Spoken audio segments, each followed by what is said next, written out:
제가 일부에서 지금 문 정권이 김태우 수사관의 감찰 관련 폭로, 전방위 민간인, 언론, 이 학계 등에 대한, 정치인 등에 대한 사찰에 대한 폭로가 있었다. 또 조선일보에 대한 집중적인 또 사찰이 있었다. 결국은 그 결과로 장자연 사건 부분을 조선일보 쪽에 또 갑질 부분을 최근에 압박한 부분도 관계 있는 거 아니냐.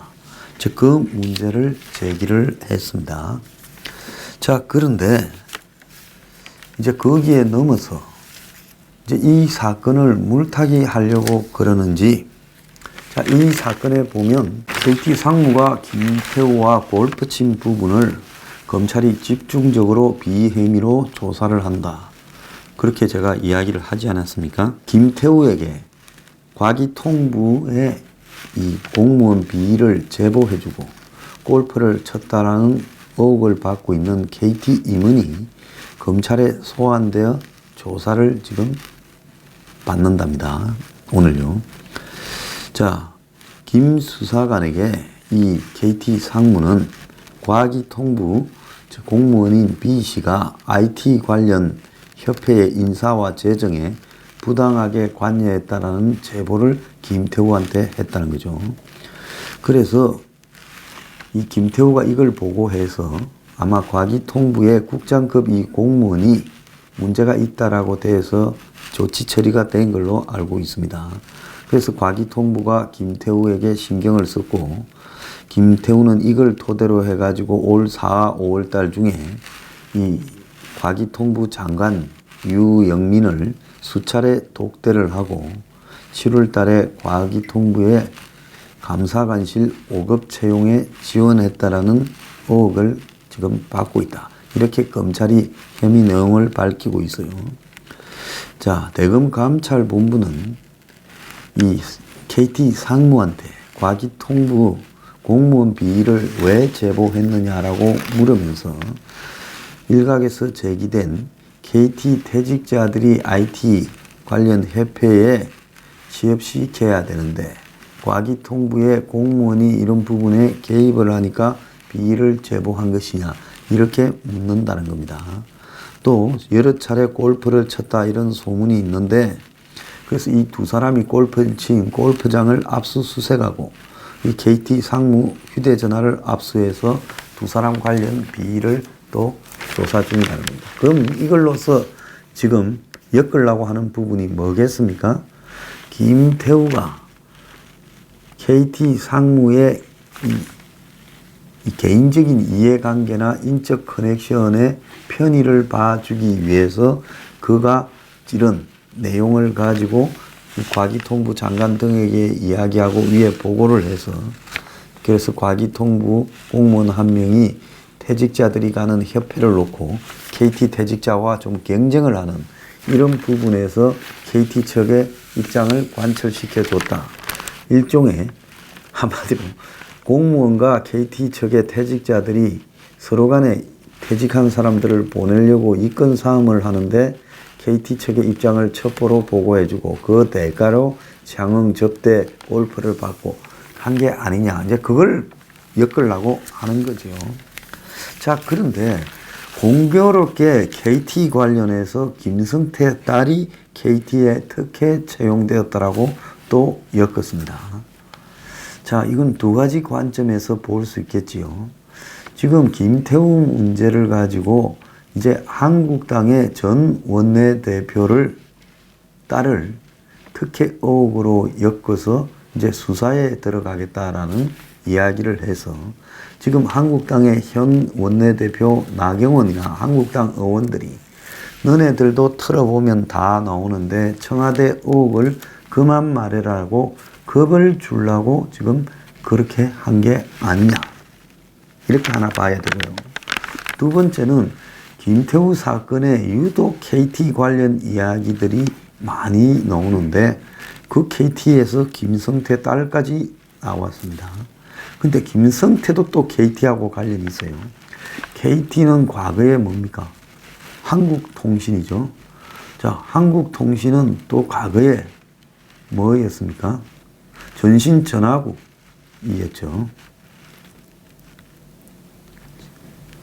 그리고 더 과거에는 최신청이었습니다. 그래서 이 김성태가 한양건설 소속의 노동자로 이 사우디도 갔다 왔고, 그 이후에는 공중전화 노조에 별도로 있었습니다. 한국통신사나 공중전화 노조에 아마 노조위원장을 했고, 그걸 기하로 해서 한국노총에 들어가서 노총 사무총장 출신으로 정계에 들어온 사람입니다. 그래서 지금 김성태에 관련되는 비리를 지금 잡아가지고 지금 이 사건에 겁도 주고 물타기도 하고 지금 그러는 부분으로 보이고, KT를 바짝 쪼아서 김태우에 대한 비리나 김성태에 대한 비리를 이렇게 받아낸 게 아니냐, 제가 그렇게 보입니다. 김성태는 이 딸이 KT그룹의 비정상적인 경로로 특혜 채용됐다, 이런 의혹이 지금 한겨레가 일면 타압으로 보도했어요. 자, 김성태가 원내 대표 시절에 서울교통공사 고용세습에 대한 국정조사를 강력히 요구해 관철시킨 바가 있다는 겁니다. 그런데 고용세습이라는 게 결국 노동계 문제인데, 김성태는 국회의원 의원이 되기 전에 KT 한국통신 자회사인 공중전화 관리하는 KT링커스 노조위원장을 지낸 노동계 인물이다. 근데 KT의 관계자 말을 종합하면 김성태 의원의 딸 김아무개가 2011년 4월에, 그것도 벌써 7년 전의 일입니다. KT 경영지원실 KT 스포츠단에 계약직으로 채용된 뒤 정규직으로 신분이 바뀌었다가 올해 2월에 퇴사했다. 김 씨가 일했던 KT 스포츠단은 2013년 4월에 KT 스포츠로 분사되어서 따로 떨어져 나왔다. 자, 올 2월에 퇴사했다, 그런 겁니다. 그럼 이미 퇴사했고 7년 전에 취업이 된 문제인데, 이 비정규직으로 계약직으로 들어갔다가 정규직으로 신분이 바뀌었다, 이렇게 지금 보도를 한 겁니다. 자, KT 내부에서는 김 씨의 계약직 채용 과정부터 정규직이 된 과정, 퇴사 시점에 대한 의혹이 끊이지 않는다. 김 씨와 함께 KT 스포츠에 근무했던 복수의 관계자들은 김 씨가 정식 채용 절차 없이 비정상적인 통로로 채용됐다고 증언한다. 제가 하나 물어보겠습니다. 온 사방에 있는 정부 공공기관이나 그 비스무리한 기관에 계약직으로 채용되었다가 설거머니 정규직이 된 사람이 김성태 딸 하나겠습니까? 전부 조사를 한번 해보길 바랍니다. 숱하게 있어요. 내가 아는 것만 해도 많이 있어요. KT 스포츠단 당시 간부는 윗선에서 이력서를 받아와 처리하라고 해서 했다.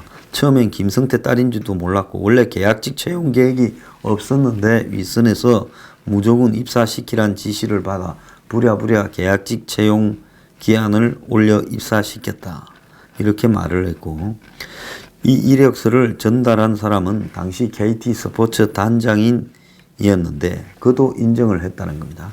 그럼 2011년이면 그때가 언제입니까? MB가 대통령을 할 때고 김성태는 친이계로 볼 수 있으니까 당시 MB 정권의 친이계의 바리바리한 의원으로 한참 활동할 때죠. KT 스포츠 단장은 나는 김성태를 직접 만날 위치에 있지 않았고 대관 업무를 총괄하는 나보다 더 위에 있는 인사가 사무국장과 함께 불러 가보니 이력서를 주며 입사 처리하라고 했다라고 말을 하면서 윗선으로 지목된 L씨에게 김성태 의원의 딸의 이력서를 전달한 걸로 지목되는 이는 당시 KT 홈 고객부문 총괄 사장이라는 겁니다. 자, 그래서 이 서모 전 사장이 당시 김성태 의원의 딸의 이력서를 단장과 사무국장을 불러서 이렇게 던져주고 계약직으로 채용하라 했지만 지금 연락이 닿지 않고 있다는 겁니다. 정규직이 되는 과정에서도 의혹이 많았는데 KT 공식 설명은 계약직으로 일하다가 하반기 KT 본사 공채 시험에 합격해서 정규직 채용이 됐다 하는데 이 언론이 알아본 바에 따르면 내부 전산 기록에 따르면 김 씨의 정규직 전환 과정이 석연치 않다 이렇게 말합니다. 그런데 여기에 또 하나 의문이 있어요. 어떻게 특정 이런 신문에다가 내부 전산 기록을 가지고 확인을 해줄 수 있냐는 거예요. 피의자가 아닌 사람의 부분에 대해서요. 그래서 이 정규직 전환 과정이 석연치 않다면서 2012년 12월까지 계약직으로 있었는데 2013년 1월에 정규직 공채로 들어갔고 이후 신입사원 연수 교육을 받던 도중 1월 말에 스스로 퇴사하고 4월 KT 스포츠 분사에 맞춰 특채로 재입사했다는 겁니다. 자, 그래서 수백 대 1의 공채를 뚫고 합격을 했다가 스스로 퇴사를 하고 2달을 쉬었다가 KT 스포츠 분사가 되니까 다시 들어왔다는 겁니다.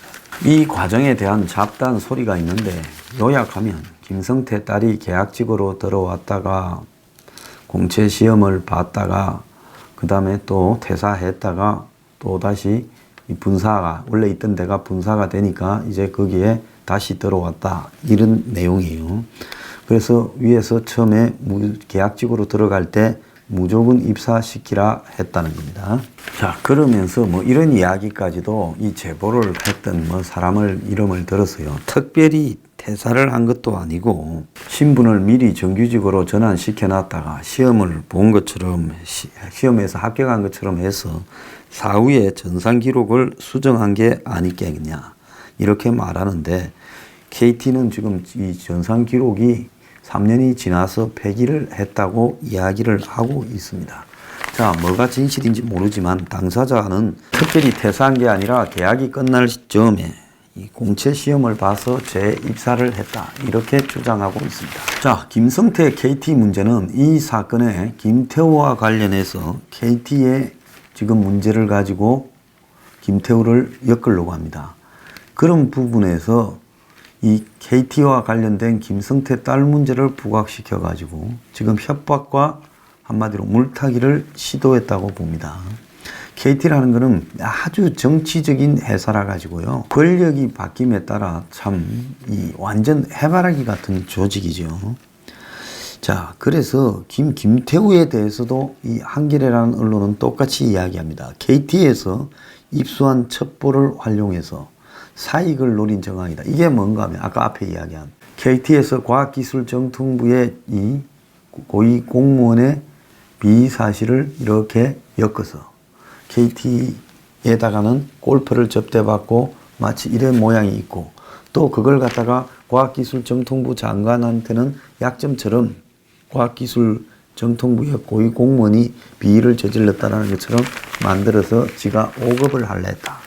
자, 이렇게 질이 안 좋은 놈이 결국 밖에 나가서 폭로를 한다. 지금 이렇게 만들려고 하고 있는 겁니다. 그리고 친분 있는 건설업자 경쟁기업의 표적감찰 수법으로 이익을 주려고 했다. 이럽니다. 그래서 김태우와 이 골프 치고 교류한 기업이 10개쯤 되는데 이런 부분들을 지금 조사를 해서 김태우를 한번 죽여보겠다 이런 입장이고요. 이 한국당이 공개한 김태우의 첩보 보고서 목록에 대해 청와대는 비혐의자의 일방적인 주장이다라고 이야기를 하고 있습니다. 그런데 어지간하면 청와대 편을 들고 싶은 한겨레조차도 여당도 미꾸라지가 물 흐려놨다라는데 그럼 청와대가 미꾸라지를 못 잡았다는 말이라면서 문제행위 수사관을 빨리 조치하지 않고 방치했다가 문제를 키운 책임도 있다. 그러니까 편을 들어주면서도 너희들 참 한심하다 이야기를 하고 있습니다. 자, 이번에 도로공사 사장 이강래의 이 커피와 관련되는 비의혹을 보고했던 김태우는 작년 7월 달에는 그러니까 정권 출범 직후지요. 당시 도로공사 사장은 친박이었던 김학송 전 의원이 하고 있었어요. 그 김학송에 관한 또 비사실 보고서를 갖다가 청와대에 보고를 했고 그 이틀 뒤에 김학송 사장은 사퇴를 했다는 겁니다. 자, 청와대는 이 김 사장에 대한 김학송 전 사장에 대한 보고서를 받고는 수사기관에 넘겨서 곧바로 수사를 하라가 이렇게 한 모양이에요. 같은 도로공사 사장인데 김학송이 비사실은 보고하니까 이틀 만에 신속하게 사임을 시키면서 이강래 관련 보고서는 2달 가까이 검정 후속 조치를 하지 않고 이런 방구의 말도 없이 뭉갰다는 겁니다. 즉 그야말로 이 김학송 것도 이강래 것도 두 개 다 일감 몰아주기였는데 근데 희한하게 이강래 부부는 완전히 뭉갰다는 거예요. 이강래 부부는 완전히 뭉갰다는 겁니다.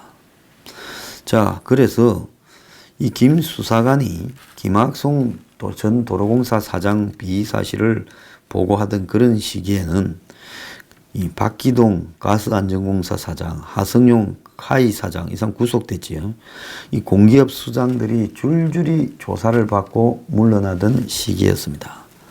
자, 적폐청산의 기조에 따라 전 정부 인사의 비리를 찾아내야 된다는 분위기가 지배적이었다. 자, 그래서 김학송 사장의 비리 사실을 올리니까 칭찬도 잘했다고 받았다. 자, 자기들 사람 집어넣으려고 전 정부의 공공기관 사장으로 있었던 사람들의 비리를 수집해라고 이 감찰반을 풀어서 동료를 했다라는 것이 지금 정확한 문 정권의 자세지요. 그러면 이 정권 또한 과거에 정권이 바뀌었는데 눈치 없이 안 물러가는 공공기관 사장들은 비사실을 조사해서 구속시키거나 겁을 줘서 자진 사표 내거나 해서 다 몰아내고 그 자리에 저거 사람 받고 또 새로 박힌 놈은 비사실을 저지르는데 그거는 조사를 안 하고 그런 걸 보고한다고 쫓아내버린 그러다가 발생한 지금 사단이라는 겁니다. 자, 김 수사관 보고서에 이강래가 우재창 회사의 커피 기계나 원두를 납품할 수 있도록 밀어주는 것은 현행법 위반 소지가 있다며 적어도 수의 계약이라도 거쳐야 논란을 피할 수 있다. 이렇게 적었는데 문제를 방지하기 위해 보고를 했는데 윗선에서 묵살당했고 청와대는 그가 보고서 제출 직후에 배제됐기 때문에 이미 배제된 사람이 올린 보고서는 위로 올라가지도 않았다. 이렇게 말을 하고 있습니다. 하나 웃기는 게 있어요. 왜 우재창이 회사의 커피에 이렇게 유리한 조건을 제시를 했냐고 도로공사한테 물으니까 도로공사는 고객에게 최고급 커피를 제공하기 위한 조치였다는 겁니다. 아니 우리가 차를 타고 가다가 몸도 뻑지근하고 차 계속 타기가 힘들고 또 졸리고 이러면 좀 쉬었다 가자 커피나 한잔 하자 하고 휴게소에 들어가서 커피를 먹을 때 도로공사 휴게소에서 최상의 품질의 커피를 먹을 거라고 기대한 사람은 별로 없지요. 그냥 커피 한잔 하자라고 생각하고 가지요. 왜? 우리가 일반 낮에 예를 들어서 커피를 먹자 할 때는 또 놀러 가거나 이럴 때는 그냥 커피를 먹으러 가는 것 자체가 하나의 목적이지만 그러면 좋은 분위기 좋고 커피 자체도 맛있는 집에 가자 이런 걸 따지지만 어디 갈 때 도로공사 휴게소에서 최고급 최상의 커피를 먹자 하는 사람은 없다고 보고 있습니다. 그런데 이런 헛소리를 하고 자빠졌어요. 그런데 이 지금 문건 이 김태우 문건 파동이요. 지금 정권과 붙은 당사자 조선일보 외에는 다른 신문들은 지금 보고를 아주 한 면 정도로, 한 면의 절반 정도로 줄이고 아주 작게만 보도하고 있습니다. 김태우 말을 지금 들어보면요. 첩보 보고서가 있다는 것은 보고서를 작성하라는 상부의 승인이나 지시가 있었다는 거예요. 보통 특감 반장 이인걸에게 보낸 보안 메신저인 텔레그램 보고를 출력하면 10,000페이지가 될 거다. 그러니까 지금 한국당이 공개한 104건의 동양감찰 리스트는 그거는 위에서 이렇게 지시를 했거나 묵시적으로 승인했으니까 한 거다. 그거 말고 그냥 텔레그램으로 가볍게 주고받은 보고는 10,000건도 10,000페이지쯤 된다라는 이야기입니다. 그러니까 자의석으로 104건의 보고서를 리스트를 작성했다라는 청와대 말과는 완전히 다르다는 거죠. 자, 어제 김태우는 검찰에 압수당했던 휴대전화를 돌려받고 동아일보와 인터뷰를 했는데 첩보의 모든 시작은 텔레그램으로 한다. 컴퓨터에 있는 보고서 파일은 보고서 작성을 위한 초안이 완성됐다라는 뜻이고 이것은 상부의 지시나 묵시적 승인이 있기 때문에 작성된 거다. 이렇게 말을 했다는 겁니다. 외근이 많은 특감방 업무의 특성상 텔레그램으로 보고하거나 업무를 논의했다는 거죠. 자, 이게 뭔 말인가 하면 이 사람은 사무실에 앉아서 있는 게 아니라 하루 종일 돌아다니면서 이 사람 저 사람을 만나서 첩보를 수집해서 보고하는 거예요. 그래서 보고서도 보통 밖에서 작성해서 잠깐 들어가서 의논하고 또 나와서 돌고 그래서 하루 밥 3끼나 주말까지도 사람 만나고 다니는 게 직업인 자리입니다. 그래서 상급자인 이인걸, 박영철이 김 수사관의 첩보 활동을 텔레그램을 통해 항상 보고 있었다는 겁니다. 근데 청와대는 전번에 드루킹도 그렇고 텔레그램을 참 좋아하는 것 같아요. 그래서 김 수사관은 급한 업무는 신속하게 텔레그램으로 사전 조율이 된다. 정말 심각한 내용은 텔레그램을 통해 이 박영철 비서관 이상까지도 한 방에 올라간다.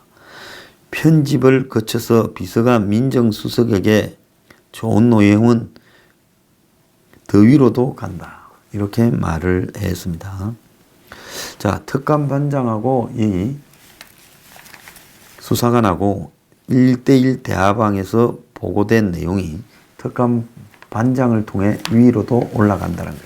그러니까 이 리스트 작성한 거는 적어도 쓸모가 있다, 영양가가 있다, 필요하다 해서 된 거고 그 외에도 텔레그램으로 수시로 하고 그것조차도 위에 보고한다는 겁니다. 자, 이 텔레그램을 통해 업무 보고를 했지만 비행위가 지금 터진 뒤에 이인걸이가 특감반장이 흔적 지우기에 나섰다는 겁니다. 김 수사관은 청와대 내부 감찰을 앞두고 있던 지난달 5일, 11월 5일 이인걸 특감반장이 자기를 부르더니 나 너 좋아하는 거 알지? 살아 돌아와라 말했다는 겁니다. 그러니까 이미 11월 초에 지금 문제가 생겼다는 거죠. 그러면서 텔레그램 방에서 나가라고 말을 했다는 거예요. 감찰 과정에서 이 김태우의 전화가 압수당할 것을 알고 관련 대화를 미리 삭제하도록 했다는 겁니다. 텔레그램은 카카오톡이나 다른 SNS하고는 달리 본인이 지 대화를 삭제해버리면 복구가 불가능해서 현 청와대 간부들이 주로 이걸 사용하고 있다는 거예요. 자, 이인걸은 김 수사관이 텔레그램으로 찌라시 등을 엄청나게 많이 보냈는데 읽지 않고 응이나 오케이 등으로 답했다. 나중에 찬찬히 읽어본 뒤 보고서감이 아니라 생각하면 김태우를 불러 그런 거 하지 말라 했다 말을 합니다. 이건 저는 맞지 않다 봐요.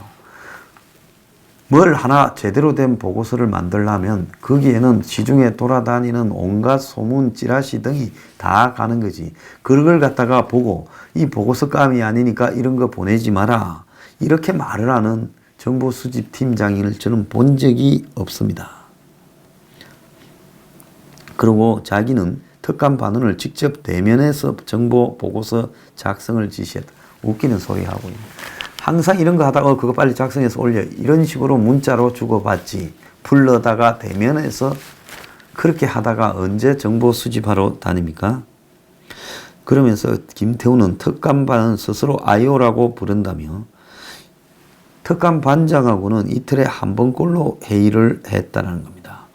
자, 지난번에 이 정권에서 과거 정권에서 국정원이나 이런 데서 특정한 업무를 맡아서 부처를 출입하는 이 정보 공무원들을 IO라고 정보 담당관이라고 불렀는데 현 정부에서도 정보 담당관, 즉 국내 정보 사찰은 금지시켜 놓고 여전히 IO라는 명칭을 저들끼리는 쓰고 있었고 김태우는 현 민정수석실이 이전 정부 인사 비위첩보는 수사로 이첩할 정도로 좋아하면서 현 여권 인사의 비위는 달가워하지 않았고, 그래서 김학송 거와 이강래 걸 저렇게 다르게 처리했다는 겁니다. 우윤근 주로대사 금품 수수 의혹에 대해서 임종석이 보고를 받지 않았다라는 것은 말이 안 맞는 소리다 하면서 자기 말이 100% 맞다.